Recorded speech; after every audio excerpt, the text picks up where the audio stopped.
n'est pas coupable de viol. Le juge a dit que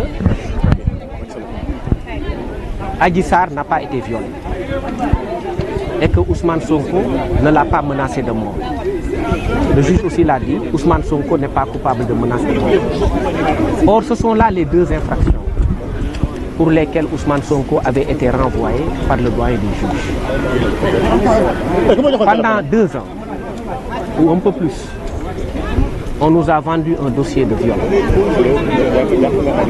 On nous a vendu un dossier au terme duquel on disait qu'une fille fragile a été violée sous la contrainte et avec des armes par M. Ousmane Sonko.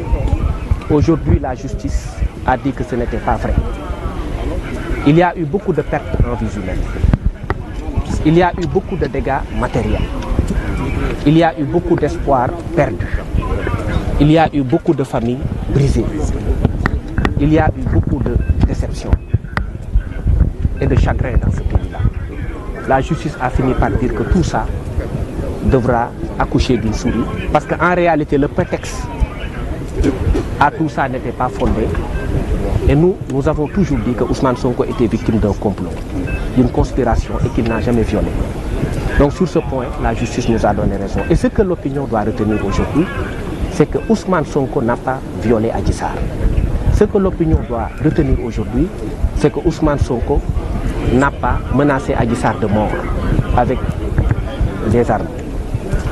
Et je pense qu'il est temps que les choses soient éclaircies, parce que c'est important. Si on considère que Ousmane Sonko n'a pas violé Adji Sarr, c'est qu'il y a eu une conspiration derrière cette affaire-là. Et c'est important. Il faut que ceux qui sont derrière cette affaire de viol rendent compte. C'est ce que nous réclamons.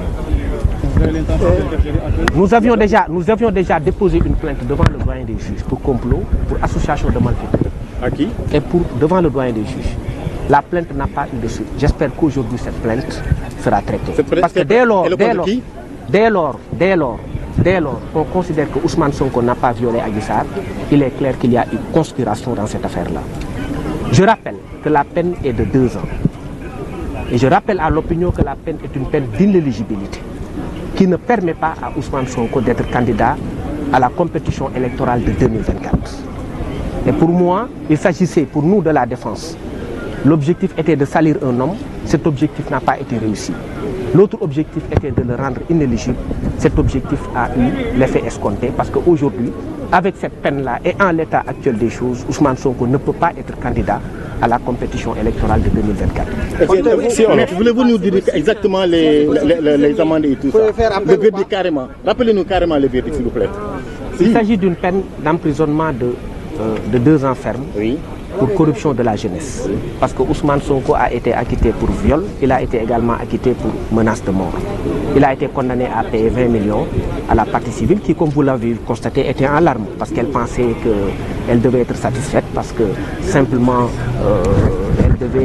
Ousmane Sonko devait être condamné pour viol. Mais à l'issue de ce procès, la justice ne lui a pas donné raison. Il a dit que Ousmane Sonko ne vous a pas violé, madame. Est-ce possible de faire appel? En matière de contumace, il n'est pas possible de faire appel. Mais sur le plan technique, on avisera. Pour ce qui concerne les conduites à tenir dans le cadre des actes à poser, on avisera. Je ne voudrais pas m'épancher devant la presse sur les questions qui relèvent de la stratégie de la défense. Merci Bamba Cissé moo ki noonu tënkoon ci cadre de français bi dañu ñëw ci wolof bi di sant yàlla maître Ousseynou Ngom bokk ci collectif ñiy défendre Ousmane Sonko di sant yàlla bu baax di rappeler ne attekaay bi naam Ousmane Sonko teewul ci atte gi setal na ko ci li nga xam ne loolu lañ ko doon toppee ci njëlbeen tamuy mbirum viol ak menace de mort ndax dafay baax buy amee lu delluwaat ca gannaaw ba mbar ba amee tàmbalee li xewoon may rappeler ne Ousmane Sonko ñaar lañ ko doon toppee ku nit ki ci ay anam yoo xam ne tamit yoon daf ko bañ lu ci mel ni menace de mort lu ci mel ni contrainte ak yéni mel beneen bi menace de mort ci boppam nga xam ne dafa bokk élément constitutif sax beneen infraction boobu di viol loolu moo indi tey procédure bi ngeen gis nii yëpp loolu moo indi bakken yi nga xam ne rot na te may profiter également ci occasion bi di jaalewaat seeni njaboot di ñaan suñu borom mu xare leen ci àjjana ndax li xew tey dafa metti mënuñu ci woon wax nag ndax ñun ay légaliste lañ procédure bu amee foo xam ne dafa toll dafay baax nga taxaw ànd ak dal waaye bu ñu ñëwee ba ci càppando ba àtte bi jub dafay baax nag ñu laal fa muy méttee te fa muy méttee mooy tooñ moo am ci kaw Ousmane Sonko ndax mbirum viol bi ñuy wax amul mbirum menace de mort bi ñuy wax amul te loolu du Ousmane Sonko ko maa ngi rappelé ne bañ koy àtte teewul ça veut dire que ne argument yi mu yoroon dossier yi mu waroon indi jébbal ko askan bi ñu gis ko loolu yëpp def ko te malgré tout juge bi ci boppam nee na viol amul menace de mort amul donc dafa nekk lu doy waar loo xam ne tey lañ ko mën a naqarlu tey lañ ko mën a jooy. beneen bi am mooy décision bi nga xam ne juge bi rend na ko infraction bi nga xam ne moom la retenir ci Ousmane Sonko bokk mooy corruption de la jeunesse may rappeler ne kayit bi nga xam ne juge d'instruction moo saytu woon dossier bi jébbal ko chambre criminelle pour mu àtte Ousmane Sonko corruption de la jeunesse boobu nekku ci dafay baax tamit ñu leeral ko corruption de la jeunesse bi ci jour biñ koy àtte la ko procureur génnee teg ko ci table bi ñun débattruñ ci parce que fekkewuñu waaye buñ ci débattroon dañu leen leeral askan bi ne leen corruption de mineur de la jeunesse boobu waxi caaxaan la waxi tappale la ndax corruption de la jeunesse ñoom jënuñu ñu ko xam mënuñu ko toppee atte ko Ousmane Sonko ndax corruption de la jeunesse mook li ñuy wax incitation à la débauche mook li ñuy wax proxénétisme ñoo bokk cas il faut ki nga xam ne moom lañ ko teg daan mu siy tiire li ñuy wax subside mooy alal wala lu ni mel ñu ko toppee ko ci caaxaan la si anam bañ ko indee parce que may rappeler nag ne fii Sénégal justice nag dafa am nag nu mu war a taxawee amuñu sañ-sañ chambre xam ne boo envoie juge d'instruction enquête bokk ci instruction bi ñëw indi corruption de la jeunesse te jaarale wuñ ko ci anam yi ñu ko war a jaarale donc baaxul mais même bu doon sax def nañ ko mënuñu toppee Ousmane Sonko jàngat giñ ci am mooy viol bi teggi nañ ko corruption de la sama naataangoo bi wax léegi si ko kàllaama rappelé na ko boo ko jàngatee lañ siy gëstu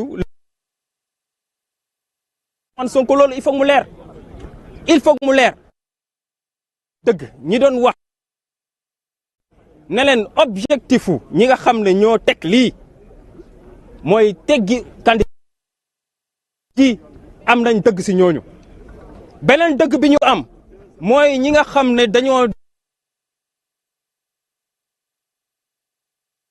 candidat am nañ dëgg ci ñoom léegi nag li des ba des chacun assumera ses responsabilités maanaam ku nekk la nga sa doon da nga ko assumer ba mu mat sëkk te ñu nag dina leen topp duñ leen bàyyi may rap à témoin te déposé woon nañ ko depuis le début pour ñëpp ñi nga xam ne dañoo laale woon ci mbir bi te ñu leen doon toppee pour complot loolu réaffirmé nañ ko ba ñu demee ci juge d'instruction bi tey nag ñi ngi leen jàppee benn instant ne bakken yi rot dañ koy jël fax képp ku ci laalee dinañ la topp képp ku ci takk dinañ la topp te lum ci jar nag dinañ ko def. Maître 2 ans ferme yi est-ce que arrestation automatique la wala nu muy demee.